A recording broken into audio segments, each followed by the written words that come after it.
Wisp Sports Radio, the voice of women in sport. Welcome to Off the Track on Wisp Sports Radio, Episode 9.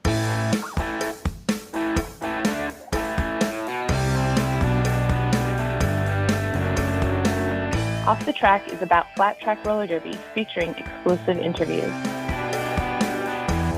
I'm Mick Swagger, and at Wisp Sports, we believe that women in sport deserve equal coverage. Thank you for joining me on this all-new show about roller derby. Off the Track podcast is hosted by me, Mick Swagger. My pronouns are she, her. Off the Track features interviews of coaches, players, former players, business owners, officials, announcers, and fans of flat track roller derby. We can be found on Wisp Sport Radio. Today's episode is a live recording from RollerCon. Team Indigenous hosted a panel on racism, which I facilitated. Afterwards, we held a few breakout sessions, which were not recorded. That discussion will be a follow-up episode where I'll take questions from all of you and talk about the conclusions we came to after. I can take questions from you through the VoiceBite app, VoiceByte, VoiceBite. Record on that app using the hashtag #WithSports, and we will be able to link your questions to the show. And so they'll be sent to me. I'll be able to answer your questions live, and we will play them on our follow-up episode about the panel on racism. So second, before I introduce our panelists, I'm going to just start with some agreements. So we are here to center voices of POC.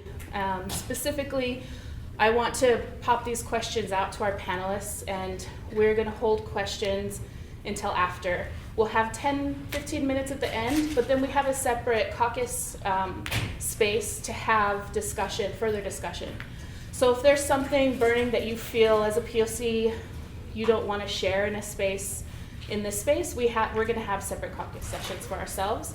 And then there's also going to be a separate caucus session for allies to work through those things, and really want to give thanks, acknowledgement to Fags, my partner, for being a part of that and leading it.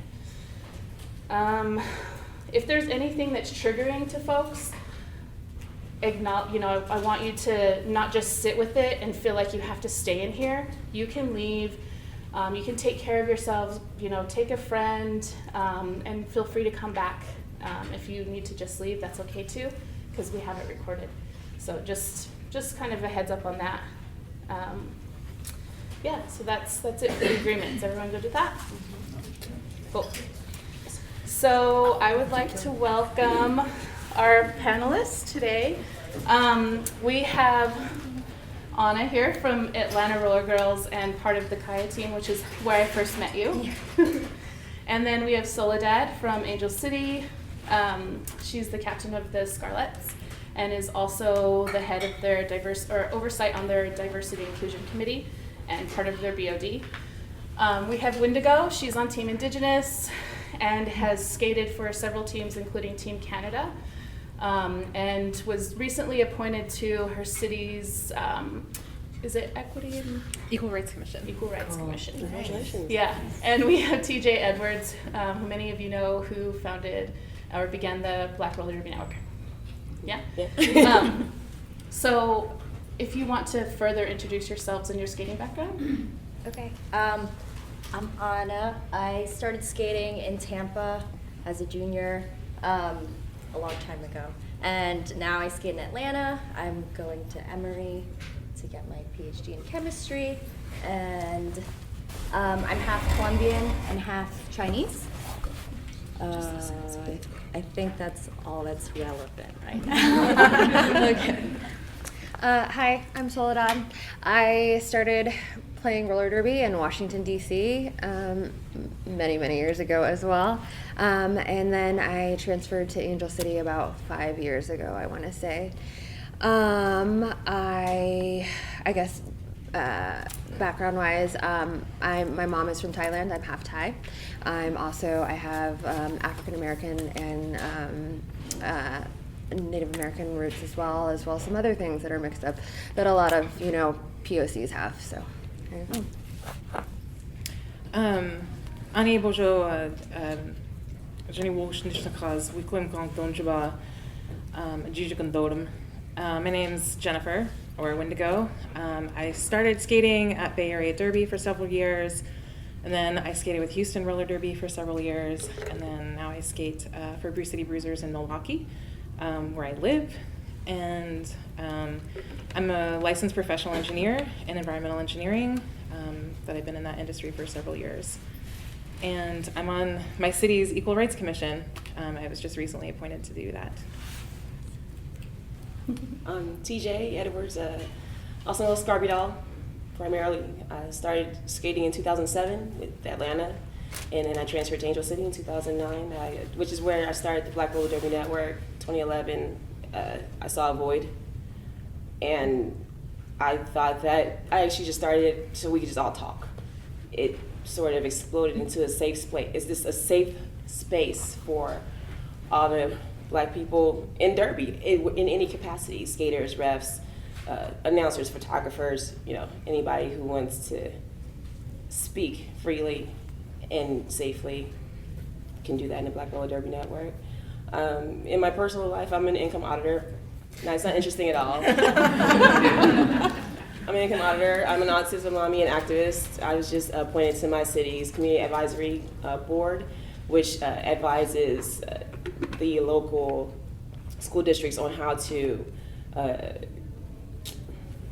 make their special education programs better. My son's autistic, so I'm trying to kick the doors down for him as well. That's it. Thank you. Shea McRose, Yenishia Hogan Flaninishle, do Nakaidine Bashichin, White Buffalo Omaha Dishache, Bilagana Dishanale. I am Indigenous of many different nations in Turtle Island. I also have settler colonial blood within my family line, which is a weird mix, right? It's like Indigenous and your oppressors, which many of us have, and I just want to acknowledge that as we move through this. So we'll kind of go this direction. I think it will be good, yeah? So just to start us off, what has your experience been being a POC in Derby? Pretty okay. I started playing when I was 15, so I wasn't very aware of many things that had to do with my identity, so that's kind of, I've gained that awareness as I've been skating, so that's kind of been an interesting experience.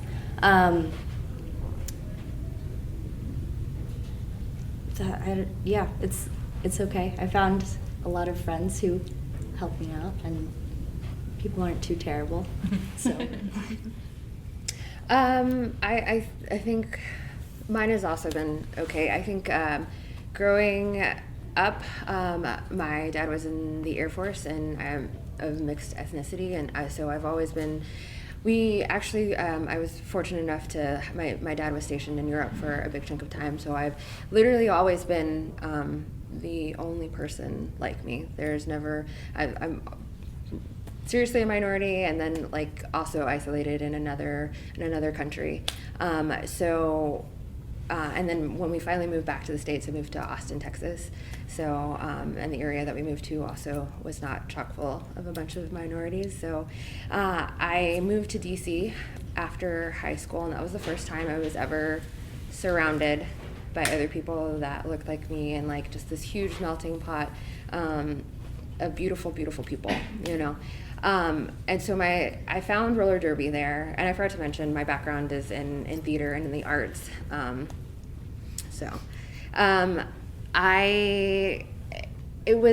I guess it didn't really hit me that there were so few people of color until I think after my first season or so, because it's something that I've always been around. And then I realized I live in this chocolate city, and there are 3 of us here, and there was something I knew that there was something wrong about that, and I just didn't have the tools to kind of figure out how to fix that situation. I didn't really experience. I think DC is a very political city. I think everyone is always minding their P's and Q's, so I don't think there was that issue ever. I never felt attacked or marginalized in that situation. So I think I was very lucky to have that experience. And then when we moved to Angel City, Los Angeles is also a melting pot, and luckily our league has so much diversity in it. So in that aspect, I think it's been great.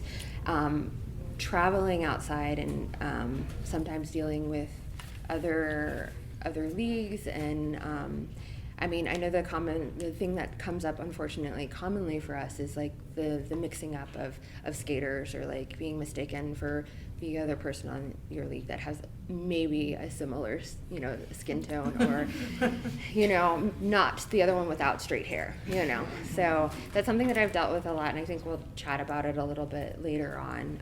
But yeah, so mostly good has been my experience.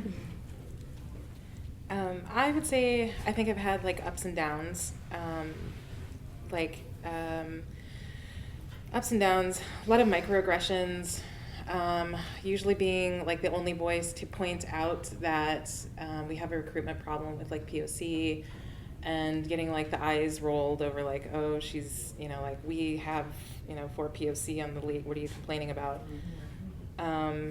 And microaggressions with regards to always being the person speaking up and calling things out, and then being like, oh, it's just like Wendigo being political again, like whatever, can't we all just get along, and I can't believe you're offended over that, and like it's so small, blah blah blah blah blah. So a lot of like little things like that with other teammates, and then also like on the grander scheme when I would be skating, really simple misunderstandings and mispronunciations of my name. It's not a really difficult name. There's not very many syllables in it. And then people like who have their smartphones and their thing being like, Wendigo, does that mean like you like are fast like the wind? And I'd be like, dude, you can Google it. Right. It's like right there. It's right there at the very top of Google, I promise you. And so small things like that, or like intentional misinterpretations of my name by like opposing skaters on competitive teams, and then every now and again the occasional messed up audience member saying something really stupid. So yeah, ups and downs. I've had supportive league mates. I've had some league mates who have been really good allies, who's also done calling out or been supportive. But I would say that that's probably the vast minority of the situation. There are a lot of opportunities where I was calling somebody out, and so I would let my white captains know and be like, look, this person said something really fucked up and racist, and I would like to call them out, but I was wondering if maybe you wanted to talk to him first, and they'd be like, no, I think you should talk to him. And I was like, that's fine. And then, get blocked by that person on Facebook and like whatnot. And I'm like, and then, so again, me being made to look out like I'm the angry jerk. So yeah, lots of microaggressions. At the Tippy, like, I went to all black college. I went to Clark Atlanta, in Atlanta. It's in Atlanta. And I stayed, and so my perspective of roller derby, I was hyper aware of the whiteness because I came from an all black college and all black, I'm from Inglewood, which is, mostly black and Latino. So I was hyper aware of the culture of whiteness in roller derby, which is why I wanted to be a part of it. And I used to watch a show called Roller Girls, and that's how I got into roller derby. And I was like, I want to see a black girl here. I'm about to be one. So I Googled Atlanta roller derby. Atlanta Roller Girls came up, and the first bout I went to, I saw Queen Latifah, a girl named Billie Clobberday. I saw Skate Out of Compton. I saw Pretty Violet, and I was like, we're here. I was like, okay. And this was in 2007, so that was already like revolutionary. 4 black girls on I was like, okay, I'm here. This is home. So that was how I got into roller derby, because I saw, again, there was a void. I didn't see, us on the show. I saw Latinas and I saw the white girls, but I didn't see us. And I feel like if we're going to be inclusive, the first thing is going to be the visual representation. That's going to be what brings people, oh, there's someone here who looks like me. There's someone here who looks like me. Okay, this looks like something I might want to do. Maybe I'll try it out. Maybe I'll go see about. Maybe I'll talk to that girl after. I've been that girl that a little black girl has come to after about and said, oh my God, I didn't know that we did this. We do all the things. But, we do all the things. But as far as my experience in roller derby, it's been a mixture. It's been, as life is, all of our lives are not peachy keen, and it's not all terrible. We all have, the story of being called Black 51, my number was 5150, Black 5150, and I'm wearing purple, Or we're separating our teams for scrimmage, black and white. Oh, Scarby, you're black. Oh, you're black, Scarby. Yeah, I'm black. I mean, what's my team color, though? Is it white or is it black? Like, we're not joking about that anymore. I've heard it 50,000 times in my 3 years of derby here. So how many times are you going to tell that joke? After the 12th time, it's like, you don't see me laughing, and you don't see anyone laughing. It's not funny. And then when you say, that's not funny, all of a sudden I'm the angry black girl. I'm the angry black girl anyway, but they always say I'm the angry black girl, complaining again about racism, because when you talk about racism, that means you're racist. No, it doesn't. We're trying to make it better, so. My experience for the most part has been a solid one. I want to talk about Rachel Watton for a second, because you came up in our pre-meeting. I want to tell this story. I have to tell this story, man. We were after Rocky Queen's practice, we went to Big Wang's. You probably remember this. And we all ordered cheeseburgers. I just wanted a cheeseburger with extra mayo. That's it. No big deal. 10 burgers come out. Mine was wrong. Sorry, I don't want the pickles. I just want a cheeseburger with extra mayo. That's not what you said. I always order a cheeseburger with extra mayo. That's not what you said. And she has a thing, and Rachel Rodden was like, ears perked up. She didn't say a word, but I saw her perk up like, I said, you know what, just take it back. I don't even want it anymore. Thank you. She goes, I didn't even realize she did this. She went and got the manager and was like, her burger was the only one that was wrong. And then when she asked her about it, she had all this attitude and this, that, and the other, blah, blah, blah. I don't appreciate. She went in. She got more outraged than I did. So she was more upset. I'm like, it's good. You good, Rachel? It's all good. She got more upset. She got more upset about it than I did. And the manager got my burger right, made her come over and apologize to me, and then we bounced around the shots. Do you remember this? Do you remember? I just get really outraged at restaurants, I think. She was so upset. I was like, I had to console her. It didn't happen to me. I was like, it's good. She was like, it's just not right. It's not right. So this is an example of in our community how you can stand up and use your privilege, because we choose our battles, don't we? In that moment, it wasn't that important. I went somewhere else and got another burger. It's not even that big of a deal. She was like, oh no, this is not going to work out. We got to say something about this, so I had to talk about that. And I was like, when I saw you here, I was like, she's here, so you're going to embarrass her.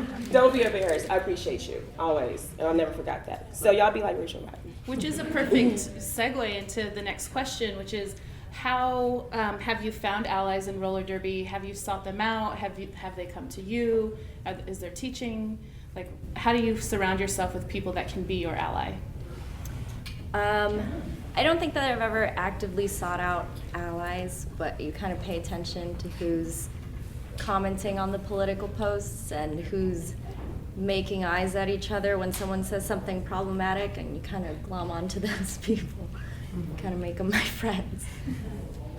I'm not sure that I ever that I sought allies out, but those that are there for you and that are ready to stand up for any injustice, or they're as bright as day, like Rachel Rodden over there. She's got a heart of gold, and she will fight for you. And those are people that you want to be close to no matter what, and who make you want to be close to them.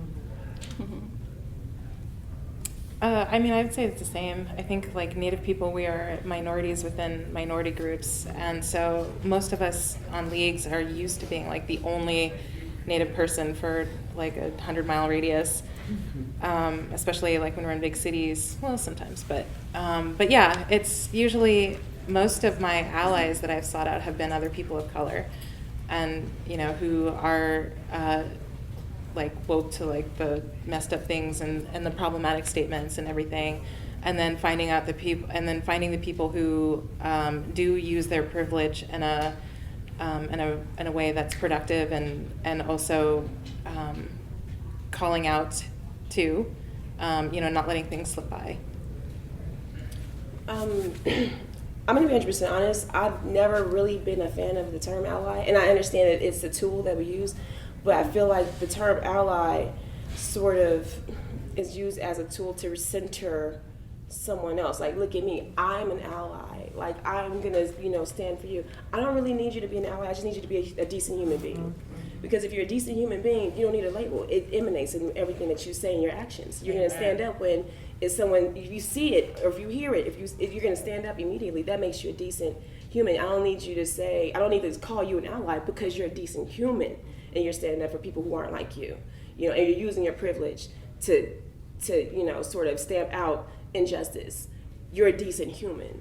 And I know everyone's saying that, and this is just my personal subjective opinion. You're calling yourself an ally, fantastic, but also be a decent human being. Don't just call yourself an ally. Do the work, And those things you will be a decent human being, which will make you an ally. But primarily, I need y'all to be. I need people to be decent, and remember your humanity, because we're all people.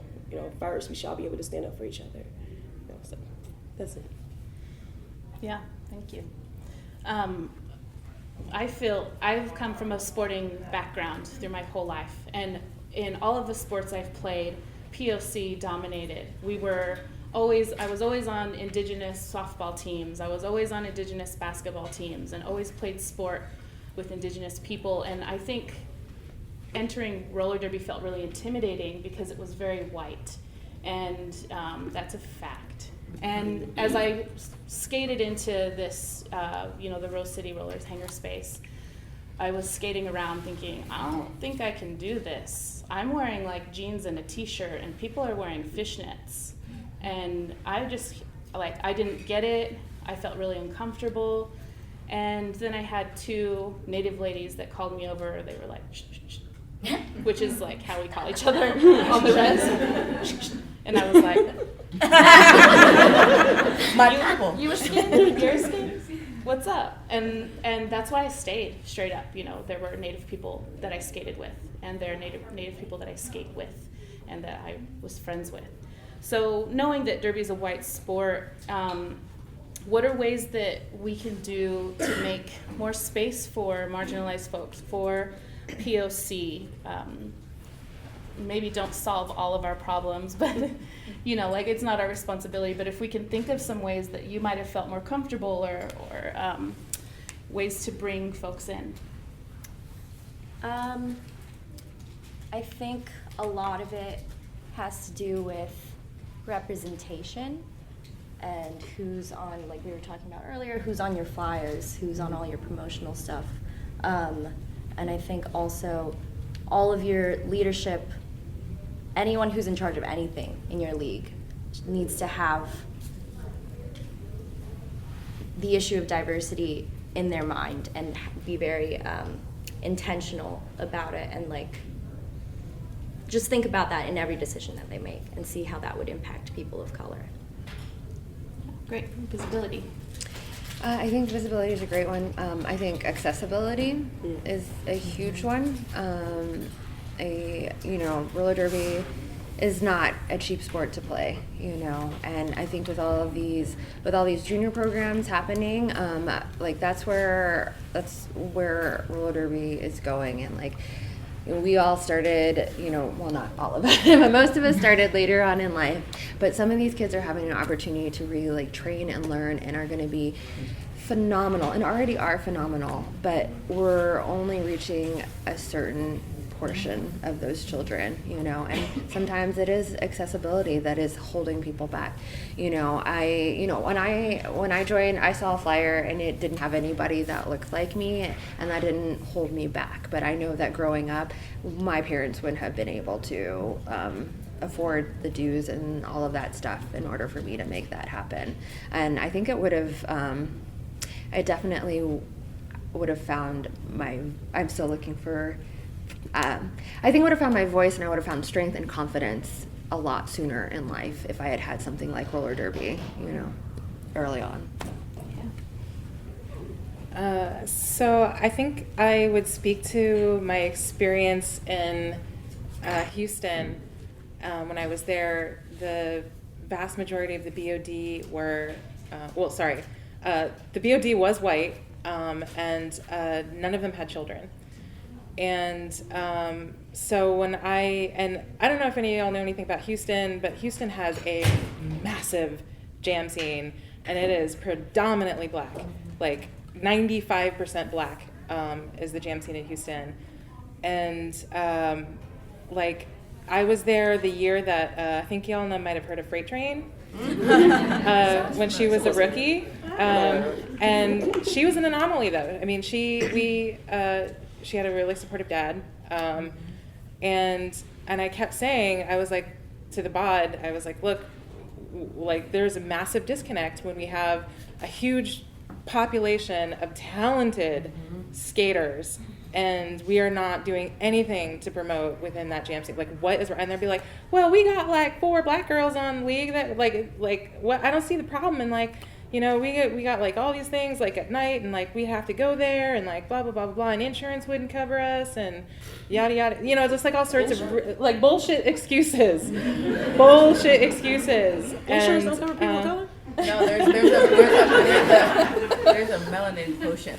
Oh, no. Oh no! Like if we were at the jam event and then like hurt ourselves or something like that. It's like, you know. So I think that's still, it's getting somewhat better. I haven't been there in a few years, but I still think it's a problem.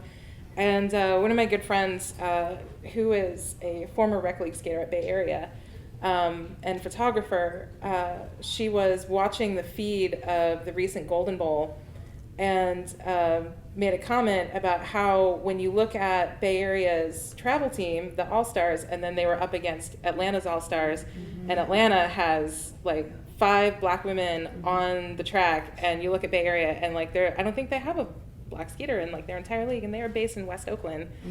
And West Oakland is a traditional black neighborhood. And it's like, y'all have a recruiting problem too.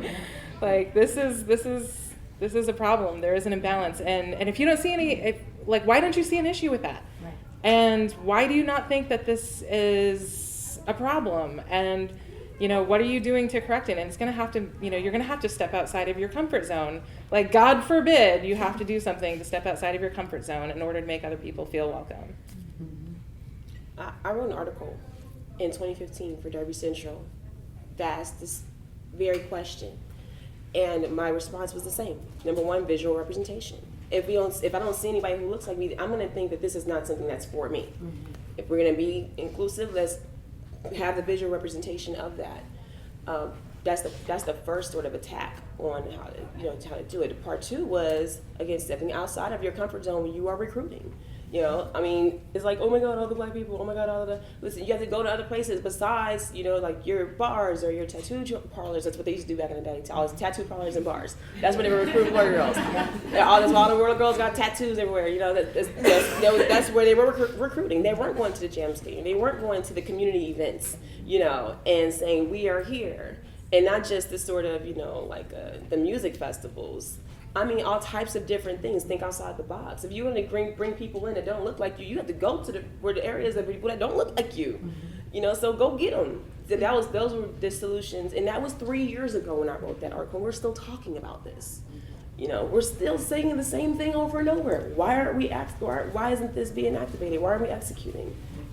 It's the fear. I feel like there's a fear, you know, and I don't understand where that fear is coming from. So that's something else we have to talk about. Why are we so afraid that the look of Derby will become a little bit more colorful? You know, where's that fear coming from? Yeah. Talk to me. I'd also like to add on leadership. Who is in your leadership? Is your leadership reflective of your community? We're talking about leagues that are based in LA, leagues that are based in New York, leagues that are based in Oakland, leagues that are based in Atlanta. Does your leadership reflect your community? And if it does, do you think that might contribute to how your league policies are built? Just some things to think about. And within that, you know, we've done the call-ins. You've written an article which feels like a call out.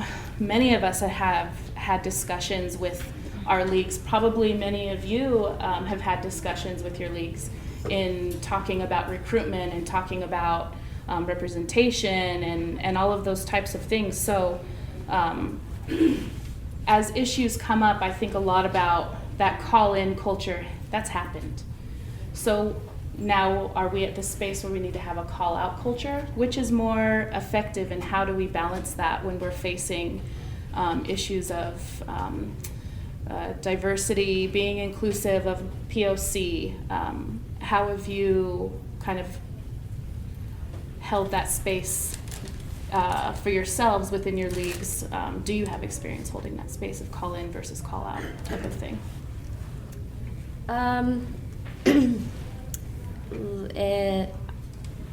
In the call-in versus call-out question, I think that the goal is for everybody to like learn and grow, right? And so that we can all be decent people. And of course there are exceptions, but I think in most cases people do not respond well to being called out, and it's natural to get defensive and not just kind of like shake it off and not want to deal with it. So I think this is where allies come in, call-ins, and like talking to someone in like a productive way to like help them learn what they're doing is wrong or what they're saying, and educate them about like what you can do better, what you can do differently, before you go straight to a call out, and then everybody just kind of gets angry. I don't know if that fully answers the question. But. It does, but also what happens when it doesn't work? What do we do? You know, like you don't have doesn't work. Yeah, like you don't have to answer that question. Anyone can take it. Well, on. I think when a call-in doesn't work, when like the people have been addressed, when the leadership has been involved, and nothing has happened, then you move to a call-out. And then if nothing happens, then I don't know. I don't have an answer for that one. Do anyone else have experience with that, Sully? I'm personally bad at the call out. So with our league recently, we were called out on some inequality issues, and I saw a need, and I proposed like starting a diversity and inclusion committee, much like the one that WIFTA started, and it was a broad thing to like cover, everything, and to bring awareness, but that felt like more, and that was a call, someone called us out, and I suggested a call in, and so we implemented that, and we opened it up to the league, and we are really trying to spread awareness about, not just race, but gender, religion, all of those things, like just any marginalized community, because we do live in a melting pot. And I think that sometimes people are, when they might misspeak because they're uninformed about something, and then when you give them that information, that puts the onus on them, whether or not they're going to educate themselves and be better and try and fix things. I think I would like to believe that most people are good and like are coming from a good place, especially in this community. So I don't always want to have to go to that call out. I'm going to call you in and give you this information, and hopefully you take that and you use that, and you make this a more welcoming environment.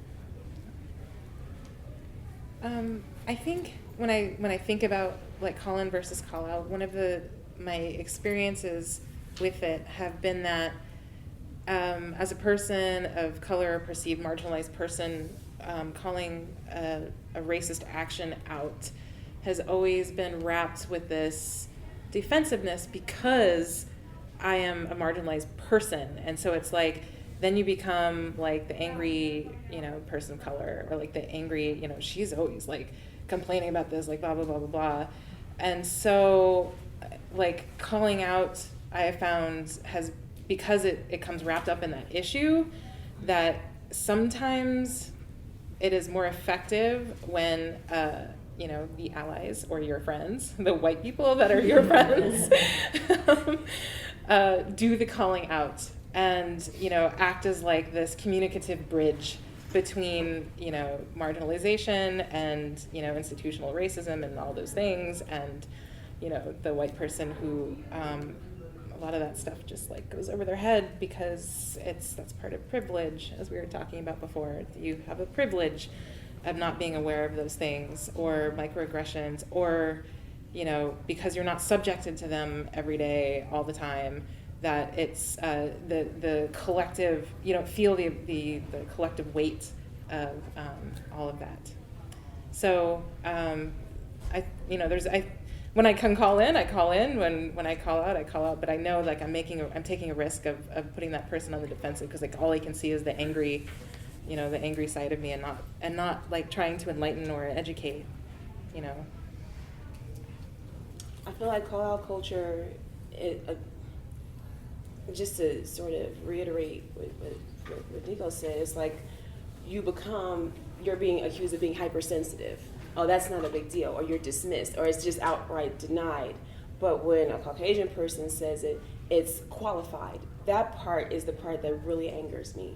Because like we've been saying, how many times in the network has something said, you said something, and then a white skater says, and everyone's go, oh yeah. It's like, we've been saying it for like 3 years.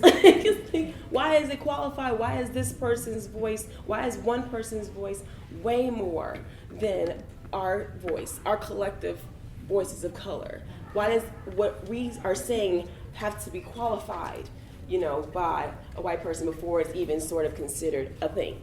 You know, we've been saying the same shit for 5 years, but, you know, someone else says it who's not a person of color and sees it, using their privilege, again, in a way that brings awareness in a positive light. But why is that even necessary? How come our voices aren't enough? So when we have call-out culture, it's hard for us. We have to pick our battles, because we don't want to always be perceived as the hypersensitive, angry ones, right? But these things have to be said. So when our white pals say it, it's like, yeah, you said it, but it's still like a double-edged sword. It still sucks that it doesn't have to. It sucks that it doesn't count until a white person says it. You know, so it's tricky. It's a tricky sort of situation where we want to make sure what we're saying is being heard, but without having it to be, we don't want it to be qualified by a person that's not a person of color. So that's where it gets sticky. So I don't even know if I have a solution. Just keep raising your voices. Y'all know me. So I'm just saying, keep speaking it, and as loud as you want to speak it, keep speaking it over and over and over, and it will stick. Pals that are non-PLCs, don't speak for us. You know, say I'm amplifying, but you need to hear what she has to say or what he has to say. You know, primarily, not because I'm trying to qualify, but I'm saying I'm co-signing back here. You know, but make sure you're putting your friends of color, you're putting them in the front and making sure their voices are being heard. I definitely feel a lot of what all of you have said, and there's a lot of really public call in and call out stuff that's happened lately, as we all know. And something that I think about is, you know, Black Roller Derby Network bringing attention to a roller derby business called Bruised Skate Noose. And that is an incredibly harmful name for a business. A call-in didn't work. A call-out eventually worked. But it took a long time and a lot of emotional labor for the Black community to get people to listen and to pay attention and to realize that that's harmful. Just something to think about. Also, you know, there's lots of different examples. We all know them, but I want us to think about, as POC, how do we grow from these experiences? How do we move through them intentionally and with our community so that we can come to a better place? How can we find a balance in our communities again? And so something I want to talk about before we move to questions is really this idea of the framework in which we solve things. So we solve things in a very punitive framework. Somebody did something wrong, they need to be punished.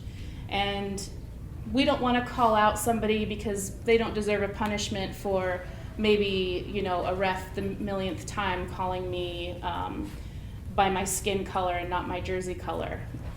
you don't want a punishment, you want a change, but our system in our leagues is usually punitive and doesn't really allow for that change. So what I want to think about is more restorative and transformative justice. How do we move through these things together? How do we put them on the table and shine a light in those dark corners and not not be scared to talk about the issues and come together and change and make change.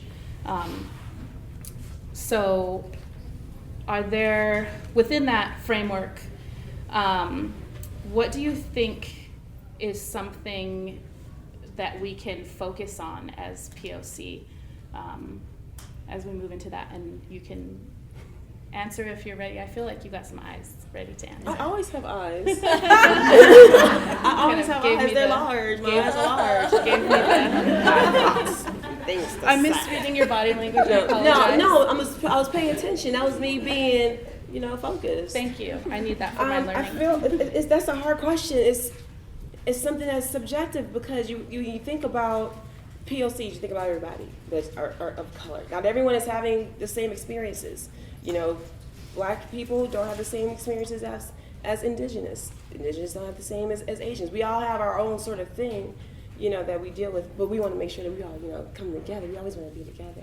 So I'm not sure, honestly. I think as far as, the example you gave about the ref, and letting the ref know that you made a mistake. I'm not black number 5150. I'm purple number 5150. And that in that moment, your feeling is being dismissed. We've seen it 1,000 times where we're saying, "Hey, that's not right. I'm purple 5150," and go, there isn't even an acknowledgement that there is something wrong. There isn't even an apology. It's like you haven't even acknowledged that it's something. We can't fix something that hasn't even been acknowledged. So that's the first part, and then maybe that's where the call-in comes in. Let's have a conversation after the bout. Let's have a conversation maybe a few days after the bout. Where everybody comes down off the derby high. We can all have a clear conversation, and it'd be civil. Not just me saying I'm angry with you because you call me black again. Sort of thing, which is kind of like probably what I would do. But after the bout, I'm like, you call me black again. Like, stop calling me black. I'm black. Stop calling me black. So waiting a few days, for the tension to sort of die, and then addressing it in a civil manner where you say, this is how I feel, and this is something it's not the first time it's happened. It's happened before. How can we make sure that this doesn't happen again? And then we can come up with some solutions instead of just me being the angry person saying, you call me black again, Maybe, I don't know, could work. It's just a solution. I mean, it could work. Maybe it's an idea. Anyone else have any thoughts on that? No. That's okay. That's okay too. So we'll leave it at that as far as this portion and have some round of questions from people. And just so that everybody knows, I just pulled up the master schedule. If we're going to have caucus sessions, the one for POC, Supernova and myself will be facilitating. We'll do smaller groups, and we're going to be in the upper boardroom. And then Bonnie's going to facilitate the one for allies in the lower boardroom, just so everybody is aware of that, because we have to be done in 15 minutes. Cool. So I would like to call out questions in a way that I learned to do this, facilitated at Standing Rock and also in Indigenous spaces in Australia and NARM. So if there are any Paiute Shoshone members in the audience that have a question, just pop your hand up. If there are any Indigenous folk of Turtle Island that have a question. Any Indigenous folk living in any sort of diaspora here on Turtle Island? And any POC? Any POC that have any questions? Are there no questions here? Yeah. I was just curious, I don't know if you guys have talked about this because I got here late, but I was just wondering how people feel or if they've ever dealt with or addressed some of the derby names that are very, I find very, very offensive, ethnically offensive. And what do we do about that? It's like we're a community where we're all accepting. And, you know, a lot of the names, I mean, are for fun and everything, but there's some things I just think like, wow, where do we draw Cringeworthy. the line? Just cringeworthy. All right, so just to repeat for the recorder, are there, how do we deal with offensive derby names? Do you have any answers to that? I can speak to that. There was actually a recent call out here. There's a young lady, I've never met her. It was an actual call out on Facebook. Her name was Holocaust. And one of my Jewish pals, exactly, right? Yeah, it's like, oh. One of my, it was a Jewish skater, and she's like, I want to throw up right now. This is outrageous. And someone who was a friend of hers screenshot that and sent it to her. And the girl responded, Holocaust responded to the young lady with, if you have a problem with my name, come find me and my Jewish wife, and we could talk about it. I was like, come find you, huh? I'm from England. Like, when you say, come find me, when you say, come find me, you looking to catch some of these hands.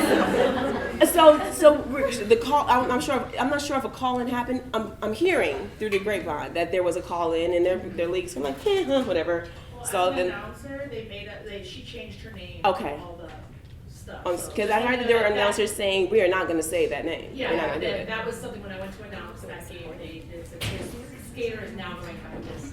Okay. So Awesome. So there's movement. a little bit. There's movement. There's some movement there. So yeah, there is a sort of substantive call out culture with the overly sort of female assaulty type names as well. You know, with the men skaters, the racially insensitive ones that are offensive to Jewish people and maybe some black people. You know, there was a skater. This is when I was in Atlanta in 2008. I went to Mississippi and there was a white skater named Sigga Please. Oh, wow. Right. I was like, and her number was 40. I said, okay, so that's what we do. Sitting around drinking 40. That's what we do all day. So, and there were no black skaters, no black officials, no one black in this girl's league. So of course there was no call out. I was the only black person on that team when we were playing. I was the only black person on the track. And I was like, I'm about to light her up. She gonna get lit up right now. And she asked me why. I'm like, turn around, look in the mirror. So when I asked her about it, I was like, why did you think that was a good idea? Well, my name is Sigourney. And I was like, that it's not a good idea for that to be your name.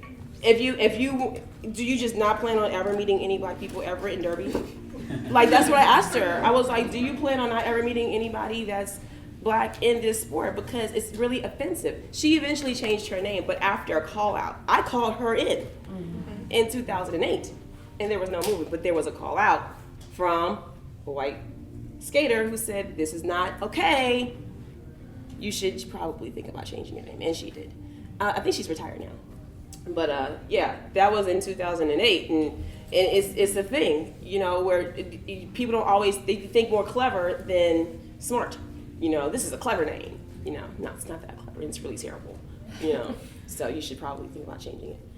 But yeah, and then people get offensive because you think you spend so much time thinking of your derby name. This is who you are. You know, like my derby name is Scarby Doll. Like I was Scarby Doll when I was volunteering. I was like, Scarby Doll, I'm gonna be the jammer. You know, just so y'all know. But it was something I thought that was clever, and I wanted to have something that kids could say. Some of these names are so cringeworthy. Like I don't want to say them. I don't want my mom to like look and see and say it. So again, I think the pathway is calling in. You know, if enough people call in, maybe there's movement. If there's not enough, if someone's so stubborn, because it happens, you know, we're gonna start calling people out. Holocaust got called out, and instead of listening and saying, "Wow, you know what? You're probably right." That's offensive as fuck. I'm listening, receiving. You know, she was offended that someone was offended, and nearly threatened. And it sounded like she was threatening. And so people started. I don't agree with this, but people started sending her messages that were threatening. I don't agree with that. But when she put out there, "Come find me," so they went and came and found you. So don't be mad now. You don't get to be crying out. But calling in repeatedly. doesn't work, the call out has to happen, and then that's when the changes happen. But we want to make it so that doesn't happen. We want people to have it solved Before that happens. Yeah, and realize that it's a problem. I noticed starting Derby in 2008, which seemed really late, but I realized is actually kind of early in the context of how long Derby has been around. When I transferred to Gotham, they had a policy on your name, and my partner at the time had to change their name and was like really annoyed. But a lot of their policy, from my memory, and I don't have it in front of me, I don't know how it's changed, but it all had to do with misogyny more than race, because there are a lot of really racist Indigenous names out there, and I think that our community is invisibilized within the larger POC community, and that means that, you know, we don't have a voice very often. People don't listen very often. I noticed as I've been traveling around Europe, people are fascinated with Indigenous culture, specifically North American, Sioux, Lakota tribes specifically. If you see, you can go downstairs to some kind of like store going out towards the North Tower, and there are dream catchers all over that ceiling, and they're like macrame and pretty and whatnot, but it's confronting and annoying, and I want to burn places down. And I just want to rip them off the wall and be like, this is bullshit. But I don't, and I just note it. I'll never go in there again. And so I saw a lot of Derby names in France specifically, actually, based on Pocahontas. And they're awful. I'm not even going to repeat them. They're so awful. And also, they're very violent, sexually violent. And if you've learned anything about Team Indigenous, is that we're trying to raise awareness for missing and murdered Indigenous women. You know, there's over 5,000 missing and murdered Indigenous women just last year, and nobody knows about them. They don't gain any traction. They're not even reported to the FBI national database. They're not recorded anywhere. They're ticked down as white if they don't have a certificate of Indian blood. And I'm not even going to go into the context of why that's an awful system.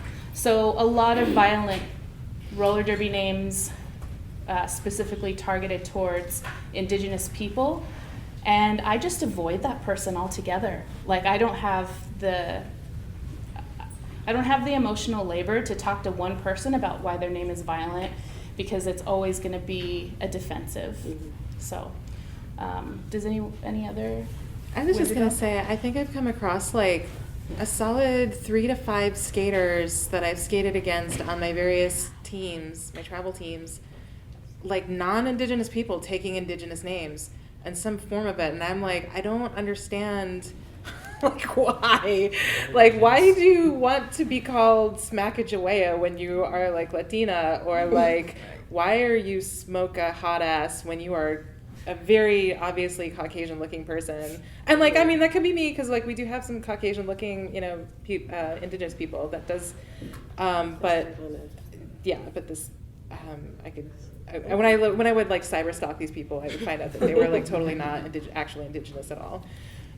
So yeah, I don't know. I mean, to me, that's more like, this is mine. Like, this is mine for me to have, and for me to like take and twist and I'm like, I don't. Maybe they don't know any Indigenous people.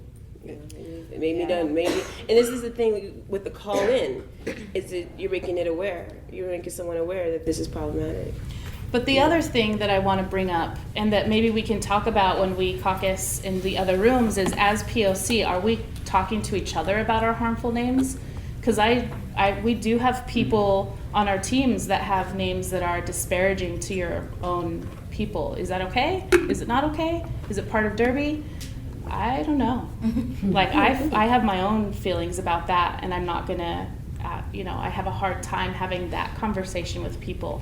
When people were applying to Team Indigenous, we were like, ooh, we need to have a chat. And that was hard.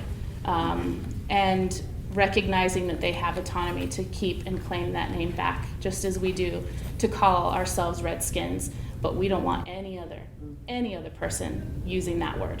So, you know, is it going to feel comfortable when an announcer says that? Some announcers won't even say Mary Fagdalin. They had to change their name to Mary Swagdalin, which I liked. Offensive, made better. So, you know, there's a lot in there, I think. Thank you for that question. I think we have time for one more or two more. Yep. So going back to call-ins versus call-outs, you were saying something about multiple call-ins before it goes to a call-out. Right. How many call-ins do you think it takes before you gotta get to that point? Listen, because I'm like one person and I'm done. I'm like, look, okay, no. yeah, this is the thing, and I'm gonna go back to the Bruce skate news thing. The first call-in was my call-in in 2012 to her face, and I said, this is exactly what I said. I was like, Bruce skate news, and she was like, yeah, it's fierce, yes.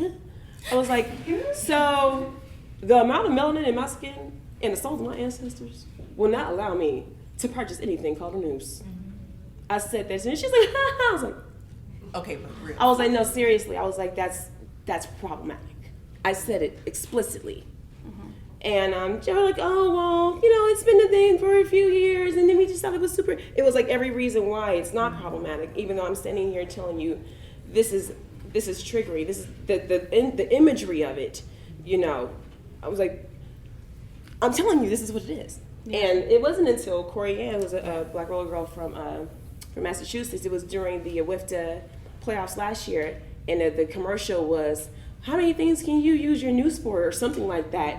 And it was cringeworthy. I'm like, oh my God, like, did all of you think this was a good idea to say? And Corey Ann and she sent me a message, she was like, am I crazy? Or is this offensive as fuck? I was like, you are not crazy, and it is offensive as fuck. So she did the call out. And I had already shared my story with her about how I'd already talked to them in 2012 about this, and they were like, eh. And then after she did the call out, it sort of gained traction. It became like a thing, and everybody was like, you know what, you guys are right. And she didn't, the owner didn't even address, this is another thing, she didn't even address Corey Ann. She addressed me because she had heard that I had said something. I didn't even do the call out. Corey Ann did the call out. And to this day, she still hasn't said anything to her like, you know what, I appreciate your thought. We're receiving, we're listening. I was the one that got the correspondence. And I'm like, okay, have you forwarded I appreciate your reaching out. I appreciate your listening. We're always gracious. I appreciate you listening to what we have to say. Corey Ann is the one who also, thought this was problematic. So it goes back to the whole thing of, okay, this is the one black girl who all the black people know, so let me talk to her, which happens a lot. I'm not even in charge of Candy Fisher, Hammer. She's in charge of Black Roller Derby Network now. This one right here. That is my successor. I am not even in charge of Black Roller Derby Network. I'm not in charge of none of it. But because I was a part of that whole call out, I get correspondence. I'm like, okay, well, direct your apology, direct your correspondence to the person who did the call out. Yep. I'm not the voice of all the black people in roller derby. Everyone has their own voice. Everybody has their own voice. But yeah, so that was a really solid example, because if there were multiple people who said something, and we talked about it, didn't we? I think the same, just addressing that question, how many call-ins does it take to have a call out? It sounds like that weird commercial about Tootsie Pops. Anyway, how many call-ins does it take? Yeah, how many times have any POC talked to announcers about how to pronounce their names or calling them by the wrong person, right? Like, it's years for me. How many times have we had someone call us by our skin color and not our shirt color or jersey color? Several times for me. Just thinking about that kind of thing. So how do we call out a whole system? It's hard. And I really appreciate all of you being here. I appreciate all of you sharing your experience. I know that it's scary to have to party over there. It's scary to share our personal experience, and sometimes hard to hear and listen to, but I really appreciate everyone because I think it's important. Conversations from the world of women's sports. This is Wisp Sports. Radio. Team Indigenous would like to thank Ivana Spankin for allowing space for Team Indigenous to host workshops as well as play a game at RollerCon. Many of us have never been nor were able to afford the trip to Vegas for this event. RollerCon also donated money from our bout to the National Indigenous Women's Resource Center. Check them out online and follow them. National Indigenous Women's Resource Center. They can be found on Facebook. They give a lot of donations to missing and murdered Indigenous women's families to search for their families and to find a conclusion about what happened to their loved ones who have gone missing. For more conversations from the world of women's sport, subscribe to WIS Sports Radio on your podcast app and visit wisports.com for blogs, articles, and videos. We'll also find show notes and links for this episode. You can join in the conversation by following us on social media at WIS Sports and by emailing us with any comments, questions, or suggestions at info@wisports. You can also record questions that will be answered live on the episode using the VoiceBite app. Follow WIS Sports on social media at WIS Sports. Give us a 5-star rating on iTunes to help promote coverage of women in sports.